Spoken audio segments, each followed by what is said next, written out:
You know, I hear a lot of words, a lot of debate, a lot of discussion. But I got to tell you, to the family of Laken Riley and to so many others across the United States of America, words don't matter. Condolences don't count. Speeches don't do it. Words will never replace her life. You know, in life sometimes we've all gone through tragedies, and so often we say, my God, why did this happen? Why did this car accident happen? Why did this person get cancer? Whatever it is. This is different. We know why it happened.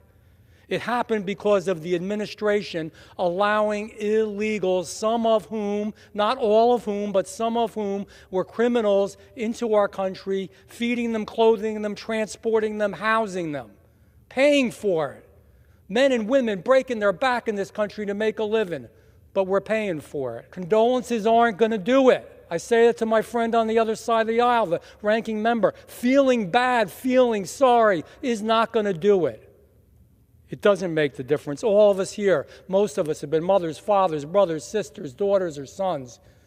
You can't imagine how her family feels. People say, I know how you feel. No, I don't know. I don't know. You don't know. But there is something we could do. All this bill is detain people who've done something wrong, who've broken the law already, and they have the potential to do even worse. All of these cases that I mentioned and many more would not have occurred if we had this law in place. Don't give the condolences. Vote for the bill. I'm moved by the words of the gentleman from New Jersey who said, don't give us words, words don't matter, speeches don't cut it, speeches don't do it. And it sounds like an absolute echo of what you hear from our colleagues whenever there's an explosion of gun violence in any of our communities. And we hear thoughts and prayers, lots of words, but no action. So the fact that there is sympathy or condolences, I agree with the gentleman, that's not enough. We need real public policy changes that will be effective and that will be constitutional. And that's what the discussion is about today. Will these policy changes in fact be effective? Will they be constitutional or not? But I agree that we should move from the situation of identifying and empathizing with people who've suffered terrible family tragedies and private tragedies to effective public policy. That's our job as legislators. There should be nothing controversial about this. In fact, I'm interested to see when my colleagues on the other side of the aisle who vote against this go back to their districts, Madam Speaker. They go back to their districts and they tell them, I don't stand for law and order because I don't want illegal aliens who are here committing theft or rape or murder or any other offense to be detained. How can you go back to a district and say that?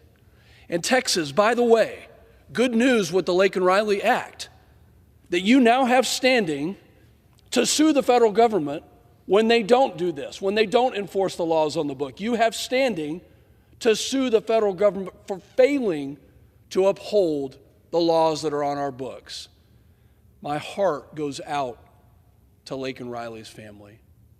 My heart goes out to other people who have had to watch as this administration has stood by and done nothing to protect our country, our communities, and the sanctity of the safety that we as Americans should always have.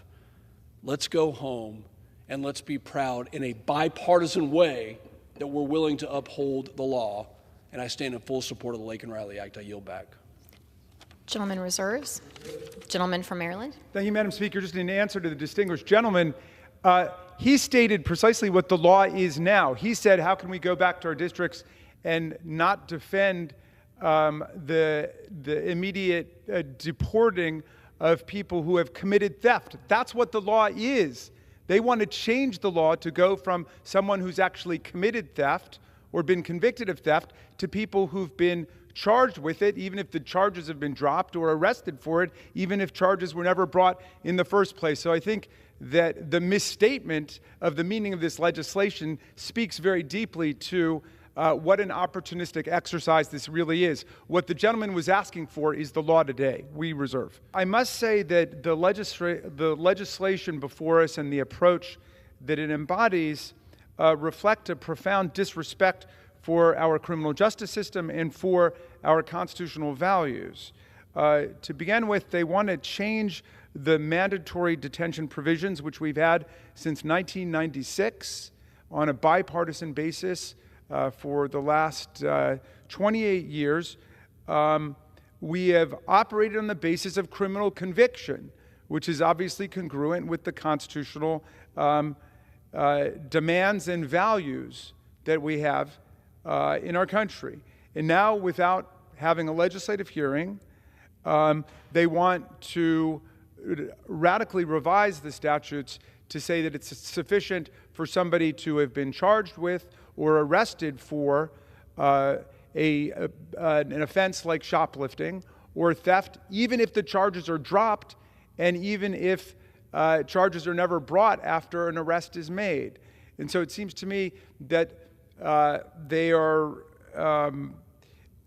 backtracking from purported fidelity to our constitutional values. Similarly, they want to essentially overthrow Justice Kavanaugh's 8-1 decision in United States versus Texas from just a couple of years ago, where the court determined that states do not have standing just to go to court to say that they don't like the way that a particular administration is allocating its resources and implementing a public policy. Now, if they want to argue that there's a law that's unconstitutional, they can argue that, but they can't go to court and simply say that the executive branch is implementing the law in a way that a particular state doesn't like. And yet they want to occasion that massive shift of power, as Justice Kavanaugh characterized it, so that the states would essentially be able to control federal immigration policy. I'm still reeling from reading the gentleman from the author of this legislation's statements yesterday, which I think also speak to a fundamental disrespect for the rule of law. As he says, since January 6th, hundreds of peaceful protesters have been hunted down, arrested, held in solitary confinement, and treated unjustly. Countless hours and taxpayer dollars have been spent pursuing innocent grandmothers and raiding President Trump's home, while terrorists and millions of illegal immigrants continue to cross our nation's borders. That's the fundamentally demagogic and lawless approach to this whole debate that they've taken.